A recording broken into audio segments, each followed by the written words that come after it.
Statements are used to compute values, assign values, and modify attributes, among many other things. Here are three examples of more specialized statements. The return statement is used to return values from a function. Another example is the import statement, which is used to import modules, and we have seen examples of this statement before. Finally, the pass statement is used to do nothing in situations where we need a placeholder for syntactical reasons. Let's then talk about compound statements. Compound statements contain groups of other statements, and they affect or control the execution of those other statements in some way. Compound statements typically span multiple lines. A compound statement consists of one or more clauses, where a clause consists of a header and a block or suite of code.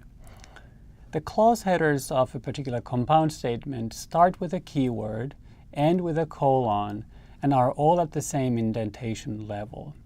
A block or suite of code of each clause, however, must be indented to indicate that it forms a group of statements that logically fall under that header.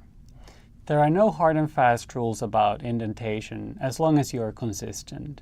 Using a tab or using 4 spaces are probably the most common choices. Whatever you choose, stick to it. Here's an example of a compound statement with one clause. Line 1 here is the header line, and lines 2 and 3 form the block of code. Let's look at this compound statement in a little bit more detail. On line 1, we first ask if x is greater than y, followed by a colon. If this is true, if x really is greater than y, then Python will run lines 2 and 3.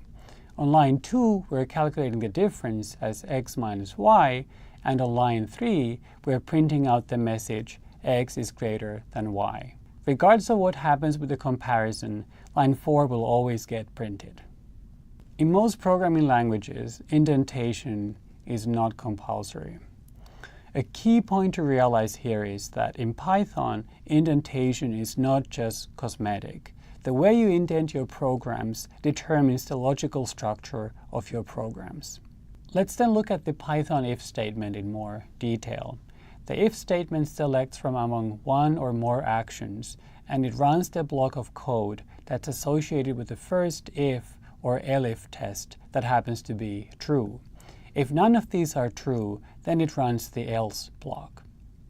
In this example, we're interested in computing the absolute value between x and y. Remember, the absolute value tells us how far two numbers are from one another. On line 1, we ask first if x is greater than y. If that is true, on line 2, we will assign absolute value as x minus y. If the if statement on line 1 fails, we'll next look at line 3. There we're asking if y happens to be greater than x. If that's true, on line 4, we will define absval as y minus x.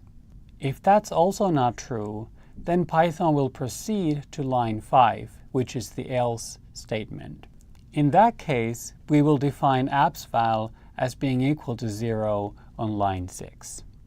If it turns out that x is greater than y on line 1, the other conditions will not even be evaluated. Remember, Python goes through these different conditions in if and elif clauses until it finds the first statement that is true. If all else fails, Python will then execute the else statement. If you ever actually wanted to calculate absolute values, you could use the built-in abs function. In this case, we chose this example just to demonstrate how the if statement works.